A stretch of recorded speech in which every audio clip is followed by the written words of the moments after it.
des responsables. Ouf! Le bureau de la rue Berry, doublant de superficie, plein de vie, des salariés, des militantes salariés, des salariés militants. Encore ouf! Et au pas de course, apprentissage rapide, événement inédit pour tout le monde. Du pain et des roses pour se nourrir et embellir la vie. Marcher en solidarité contre la pauvreté et bien plus encore. Quand on est à 200 km du départ d'une marche mondiale, on ne s'arrête pas. 20 ans plus tard, nous sommes encore et toujours en marche.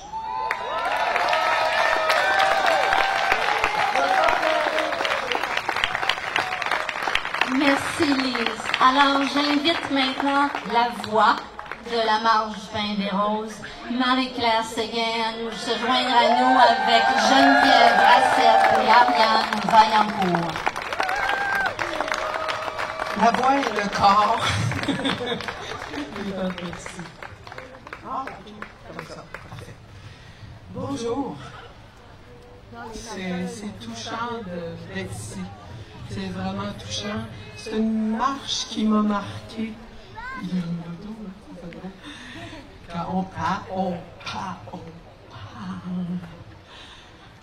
Il y avait un ami qui disait, un projet, c'est un rêve avec une date. Ça, avec la marche, j'en ai plus jamais douté.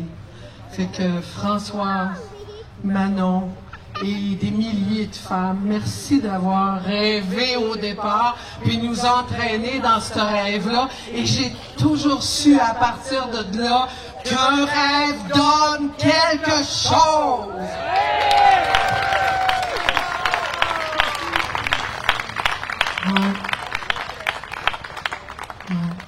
Je sais aussi que la solidarité fait sortir le meilleur de nous. Ça, c'est le plus bel antidote à toute l'austérité de cœur, de tête et vis-à-vis le manque de vision pour l'abondance que la vie donne. Ouais. C'est drôle, quand je fais mon jardin, j'ai l'impression que c'est toujours un acte de foi, de mettre une graine, puis elle va pousser, pas en mettre 50 ou ça s'étouffe, de mettre une graine et ça pousse, et c'est généreux. Et la vie est large, c'est nous autres qui la rapetissons. Fait que n'oublions pas que la vie est large.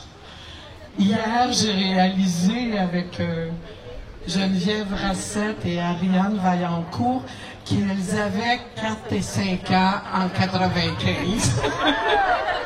C'est fou quand tu chantes avec du monde, il n'y a pas d'âge.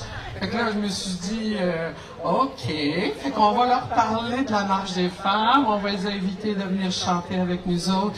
Et les choses importantes, je leur disais aussi, comptez sur la vie, on va sûrement avoir à remarcher et à rechanter pour les choses qui nous tiennent à cœur. Et je peux pas faire autrement que penser à notre Hélène Perriot, qui est avec nous aujourd'hui, j'en doute pas, qui était l'auteur, puis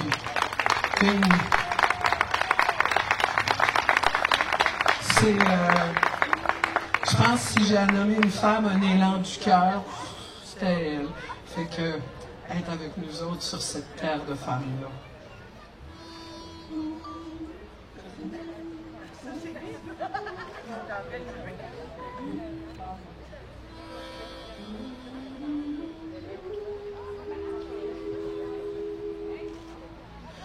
Du pain et des roses pour changer les choses. Du pain et des roses.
choses, du pain et des roses.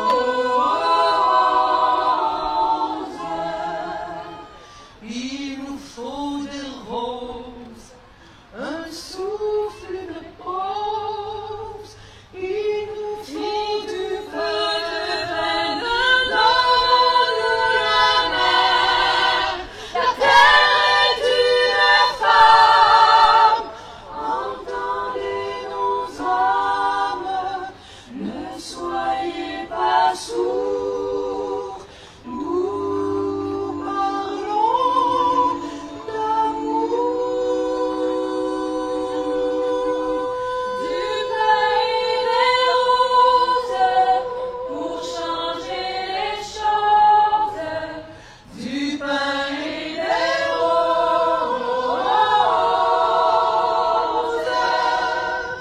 Du pain et des roses pour qu'on se repose.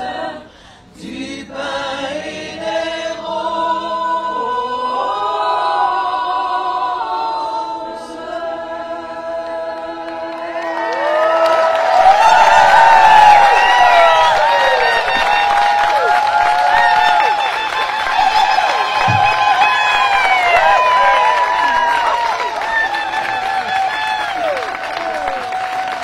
Alors, bravo Marie-Claire et vos étudiants. Comment animer après une chanson comme ça, hein? C'est le cœur, c'est l'âme de la marche du pain des roses. Alors, nous allons passer à la période témoignage. En passant, j'espère que vous vous êtes fait des sandwichs aux œufs, hein? Parce que nous en avions ingurgité une quantité astronomique pendant la marche. Mais elles étaient toutes délicieuses, hein? De saveurs différentes, de textures, de couleurs même. Il y a eu des sandwichs aux œufs roses. Non, c'est extraordinaire. Alors, écoutez, souvenons-nous. Alors, la mémoire, c'est un fabuleux réservoir de sens, d'expérience et d'intuition pour aujourd'hui. Alors, ce que nous allons faire, c'est, à travers nos mémoires personnelles, se bâtir une mémoire collective qu'on partage ensemble. Alors, je vais donner tout de suite la parole à deux personnes qui ont été, depuis tout début, les âmes jumelles, les âmes sœurs de cette marche, Françoise David et Diane Matt.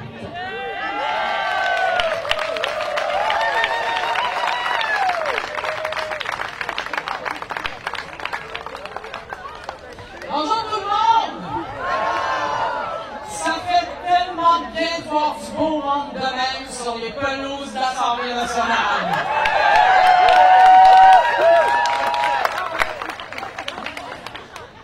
D'abord, regardez, j'ai été un peu occupé que d'autres choses, donc ça a peut-être déjà été dit, si ça a été, désolé, je radote.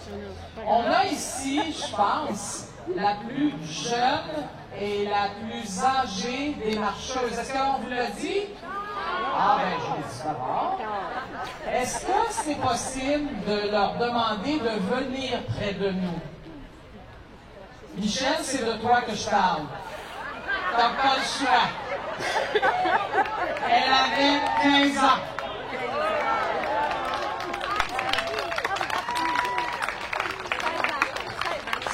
Bon, on va voter pour 16. Attendez un petit peu, Christiane s'en vient. Christiane, c'est bien, tout le monde s'en rappelle?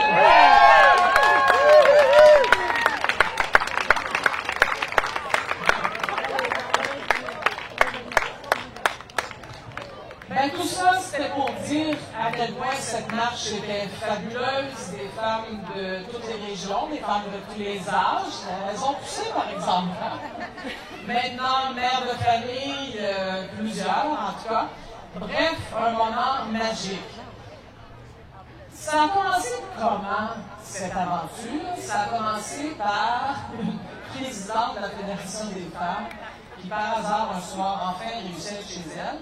Puis là, voit à la télé un reportage sur la marche des Noirs américains pour les droits civiques au début des années 60. Cette présidente de la FFQ était justement en train de se demander, c'est un addon, qu'est-ce qu'on pourrait faire pour remobiliser le mouvement des femmes, se mettre toutes ensemble. La pauvreté atteint des sommets depuis quelques années à cause des récessions. La situation est difficile, il y a une espèce de morosité. Qu'est-ce qu'on pourrait faire?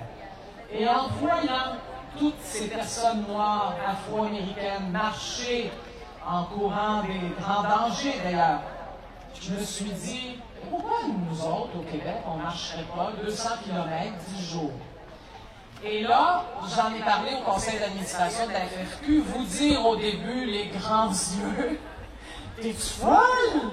Marcher 200 km 10 jours? Ben, je dis oui, pourquoi pas? Les femmes sont capables, elles ne sont pas faites en chocolat. Et puis après, ben, vous le savez, c'est parti, les 9 revendications, un bon momentum politique, il faut l'avouer, 6 mois avant un certain référendum, sauf que ça, on n'y avait pas vraiment pensé, mais on a compris après que c'était utile. Des revendications courtes, simples, il y en avait 9, adoptées par tout le mouvement des femmes, les femmes partout dans les régions qui disaient « oui, on va s'organiser, on va vous accueillir ». Alors, c'est parti rapidement. Je pense que le mouvement des femmes avait le goût de ça, parce qu'une idée, c'est juste une idée. Hein. Si elle n'est pas reprise, si le terreau n'est pas fertile, ben, ça reste une idée, puis ça meurt au feuilleton. Mais non, vous avez dit oui. C'est ça qui a fait qu'on a eu la marche du Bain des Roses. Mais là, après ça, c'est pas tout. Dans le fond, il y a un petit peu de confort à avoir une idée. Tu sais, tu as l'idée. Mais après, il faut le faire. Il faut le faire. Et moi, je me rappelle, à l'époque, 94, début 95, on n'a pas d'argent. La Fédération des femmes ne roule pas sur l'or. Elle a vécu un creux historique. Elle n'a pas des tonnes de membres. Il faut tout rebâtir. Et là, arrive une sorte de miracle. Ce miracle-là s'appelle Diane Matt. Elle devient la coordonnatrice de la marche du Bain des Roses.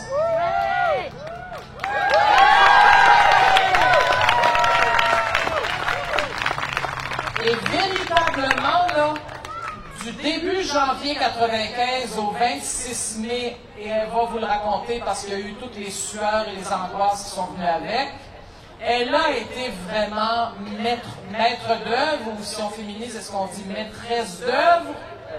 D'accord, pas de trouble.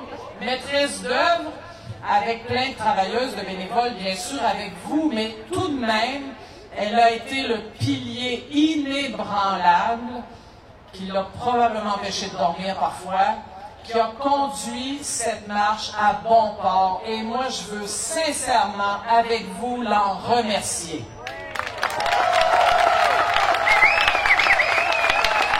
Merci, merci.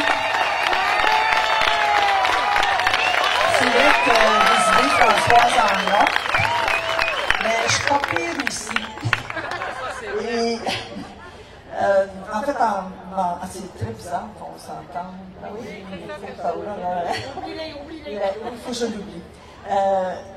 En s'en venant dans la voiture ce matin, je disais aux femmes qui étaient avec moi, en fait, la marche du Bain des Roses, c'était la première fois que j'organisais quelque chose. J'avais organisé dans l'Outaouais des marches de la rue La Nuit Femmes sans peur, on était une gang, etc. Mais là, oui, on était une gang, mais j'avais comme une petite responsabilité de faire en sorte que ça marche. Et ça a marché. Ça a marché, comme François, je dis, d'abord et avant tout, à cause du mouvement féministe. Et c'est ça qui, moi, me rejoint le plus, en fait. Autant la croyance que j'avais en m'embarquant dans cette galère de coordonner cette marche, c'était que le mouvement féministe québécois devait effectivement démontrer encore, toujours, pour 10 jours et au-delà, que la force de mettre des femmes ensemble, c'est la force du féminisme. Le féminisme a du sens et une vision quand il est en mouvement. Et la marche du pain des roses a très bien campé ça, tellement campé que certaines en ont eu des ampoules de pied. Mais pour moi, c'était vraiment le résultat le plus intéressant. Je suis une féministe de longue date, qui a travaillé, qui travaille toujours contre la violence des hommes envers les femmes, qui croit évidemment que la pauvreté est également un des piliers avec la violence des hommes envers les femmes, du patriarcat. Et cette marche-là était une façon de donner un coup de pied dans le pilier. Et pour moi, c'était effectivement d'une sagesse de la part de Françoise de proposer ça, mais c'était aussi un cadeau qu'on se faisait de effectivement se dire les femmes, les féministes ont une vision, on souhaite changer le monde, on le change au quotidien. Maintenant, on doit aller dans la rue et s'assurer que les changements qui, à l'époque, si vous vous souvenez, 1995, c'est le début de l'atterrissage du néolibéralisme au Québec, avec les politiques, et au Canada, en fait, avec les politiques d'Axoté, etc. Donc, ça nous a permis, effectivement, de redire haut, fort, de chanter, de crier combien les femmes sont au cœur du changement. Et je pense que tout ici, nous devons être très fiers d'avoir effectivement participé à ces changements qui, évidemment, sont loin d'être finis, mais qui ont, en tout cas pour moi, je sais que ça m'a marqué de toutes sortes de façons, la marche du pain des roses, mais je pense que ça reste une marque indélébile dans l'histoire du mouvement féministe au Québec. Évidemment, après ça, l'idée que j'ai eue, entre autres, c'est de continuer cette marche-là, d'en faire une marche mondiale, puisque quand on pense mouvement, on pense nécessairement globalement. Il n'y a pas de mouvement juste qui se restreint dans sa cour. Il y a nécessairement l'obligation de penser qu'on doit changer la vie de toutes les femmes. Donc, dans ce sens-là, on a proposé aux femmes du monde de marcher, oui, contre la pauvreté des femmes, mais également contre la violence des hommes envers nous. Et c'est ce qui a enflammé la planète en l'an 2000. Et ça continue, comme vous savez, il y a encore une marche cette année qui va continuer. Et donc, pour moi, c'est vraiment ce que je tiens le plus, c'est ce cadeau que je me suis fait, que nous nous sommes faits, de vraiment remettre le mouvement féministe au cœur du changement social au Québec. Et je sais qu'il y a des femmes ici, en fait, certaines, il y en a ici qui sont devenues féministes à cause de la marche. J'en ai rencontré une hier soir qui est venue me dire ça. Et il y en a qui étaient déjà féministes, qui le sont toujours, et qui ont maintenant 99 ans et toujours féministes, toujours en marche. Christiane Filiotte, merci. Et là, je sais qu'il y a plein d'anecdotes qui vont sortir. J'en aurai des milliers, moi aussi, mais ça va être trop long. Alors, je repasse. Alors, des anecdotes, là, des milliers, tu vas les dire tout à l'heure, OK? Alors, on voudrait offrir le rosier. Devinez d'où ça vient. De Rose Drummond. Alors, Rose Drummond, vous savez, a fourni la marche pendant 10 jours de temps, de roses, un peu partout. Oui. Alors, Mercedes et Lise ont demandé à Rose Drummond et ils nous ont offert ces 3 rosiers, entre autres. Et tout à l'heure, vous aurez droit à une petite surprise aussi. Alors, voilà. Alors, juste avant de prendre une petite pause, parce que vous êtes venus ici aussi pour jasouiller entre femmes et marcheuses et ex-marcheuses, alors j'aimerais inviter Madame Christiane Lapointe de Lévis, qui va nous présenter ce qu'elle a fait dans le cadre de ces retrouvailles. Voilà Madame Lapointe.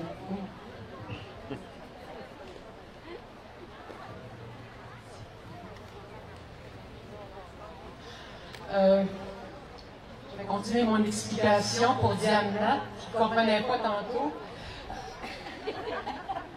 ce qu'est devenu la marche des femmes. Alors, ce matin, nous étions une 30-35 femmes à Lévis pour symboliser cette œuvre-là, une œuvre collective. Nous avions comme thème, depuis du pain et des roses, chaque pas compte.